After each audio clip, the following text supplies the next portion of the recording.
Assalamualaikum warahmatullahi wabarakatuh. Terima kasih kepada Bapak yang telah mempersilahkan kelompok kami untuk menyampaikan materi terkait cara membeli bisnis yang sudah ada. Baiklah, kami dari kelompok 4 yang beranggotakan Karina Mutia Said, Fika Linda, dan saya Dina Ramadhani. Next.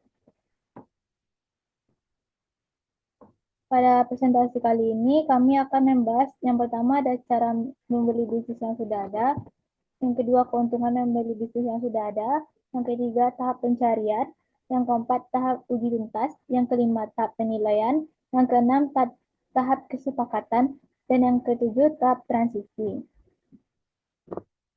Next. Untuk materi pertama akan disampaikan oleh Karin. Kepada Karin dipersilakan. Baik, terima kasih kepada moderator. Nah, untuk materi pertama, membeli bisnis yang sudah ada, yaitu di mana calon pembeli harus memastikan mereka menemukan jawaban atas pertanyaan-pertanyaan mendasar berikut, yaitu apakah jenis bisnis yang dijual tepat di pasar tempat Anda ingin beroperasi, pengalaman apa yang Anda miliki dalam bisnis ini dan industri tempatnya beroperasi, seberapa pentingkah pengalaman dalam bisnis ini bagi kesuksesan Anda, berapa besar potensi keberhasilan perusahaan tersebut, perubahan apa yang harus Anda buat, dan seberapa luas perubahannya untuk mewujudkan potensi penuh bisnis, harga dan metode pembayaran apa yang wajar bagi Anda dan dapat diterima oleh penjual, dan yang terakhir, apakah penjual bersedia membiayai sebagian harga pembelian. Next. Selanjutnya masuk keuntungan pembelian bisnis yang sudah ada. Yang pertama, bisnis yang sudah ada seringkali terus berhasil. Nah, di sini karena bisnis sudah memiliki sistem pelanggan tetap, peluang untuk tetap berjalan sukses lebih besar. Yang kedua, lokasi superior, yaitu bisnis lama biasanya sudah berada di lokasi strategis yang terbukti menarik pelanggan. Yang ketiga, karyawan dan pemasok sudah siap, yaitu tidak perlu mencari tenaga kerja baru atau membangun jaringan pemasok dari awal. Yang keempat, peralatan terpasang dengan kapasitas produksi yang diketahui, yaitu pembeli sudah tahu kondisi dan kemampuan alat produksi yang sudah tersedia. Yang kelima, inventarisasi yang tersedia, yaitu stok barang, bahan baku, dan perlengkapan operasional sudah ada sehingga bisa langsung digunakan. Yang keenam, kredit perdagangan sudah terjadi, yaitu hubungan dengan pemasok dan pelanggan sudah terbangun, termasuk sistem pembayaran yang berjalan lancar. Yang ketujuh, bisnis siap huni, yaitu pembeli dapat langsung melanjutkan operasional tanpa harus menunggu proses pembangunan atau perizinan. Yang kedelapan, pemilik baru dapat memiliki pengalaman pemilik sebelumnya, di mana pemilik sebelumnya bisa memberikan bimbingan atau wawasan tentang cara mengelola bisnis yang dengan baik. Dan yang terakhir, akses pembiayaan yang lebih mudah, yaitu bank atau lembaga keuangan lebih percaya memberikan pinjaman pada bisnis yang sudah terbukti berjalan. Sekian dari saya kembalikan kepada moderator. Baik, terima kasih kepada Karin. Untuk materi selanjutnya akan disampaikan oleh saya sendiri. Selanjutnya ada tahap pencarian. Yang di tahap pencarian ada dua langkah. Yang pertama, tentukan bisnis apa yang diinginkan. Dengan menentukan bisnis apa yang diinginkan, mulailah mencari pencarian dengan mencari jenis bisnis yang sesuai dengan keahlian, minat, dan tujuan jangka panjang. Selanjutnya, pertimbangkan pengalaman, minat, dan tren industri untuk mengidentifikasi bisnis yang diyakini dapat dikelola dan dikembangkan dengan sukses. Langkah ini krusial karena menjadi fondasi bagi keseluruhan proses.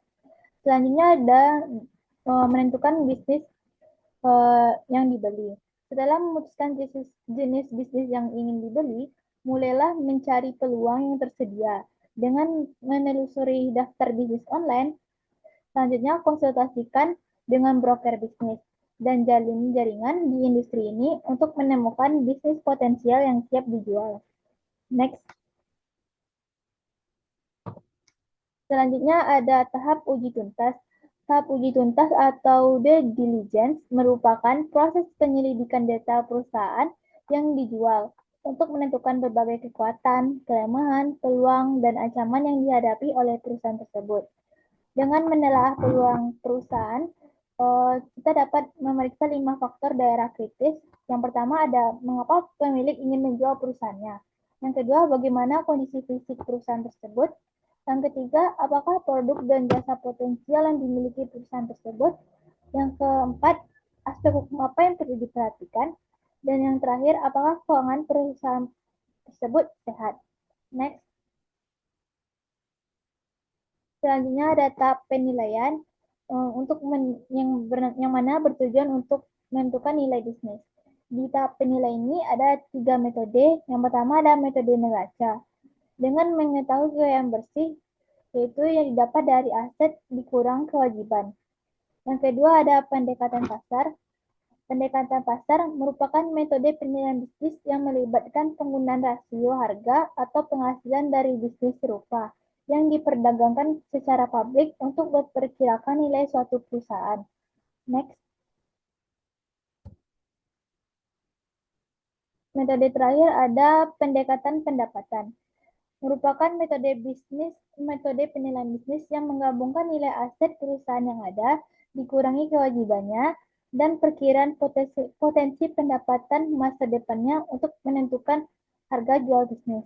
Dengan metode pendekatan pendapatan akan mendapatkan niat baik dari perusahaan tersebut, biaya peluang, kekuatan penghasilan tambahan, pendapatan yang dikapitalisasi, dan pendekatan pendapatan masa depan yang diskontokan. Nah, sekian dari saya. Next, untuk materi selanjutnya akan disampaikan oleh Fitka Dinda. Kepada Fitka Dinda dipersilahkan. Terima kasih kesempatannya, moderator. Selanjutnya kita akan membahas tahap kesepakatan. Nah, tahap kesepakatan adalah proses negosiasi antara pembeli dan penjual dalam pembelian bisnis agar mencapai hasil yang saling menguntungkan. Nah, apa saja sih tujuannya? Tujuan utama dari tahap kesepakatan ini yaitu menentukan syarat dan struktur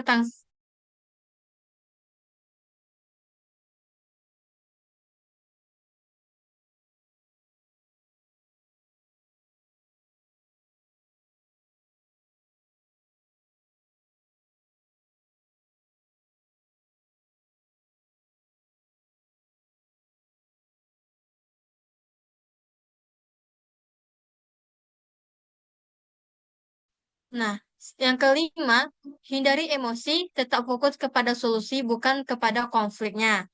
Dan yang terakhir, jangan takut meninggalkan meja perundingan bila kesepakatan tidak sesuai. Nah, bisa menggunakan konsep B, BATNA atau Best Alternative to a Negotiation Agreement. Nah, untuk tahap kesepakatan ini, beberapa ada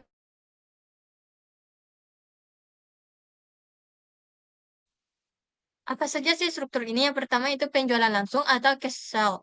Yang kedua, penjualan dua langkah atau two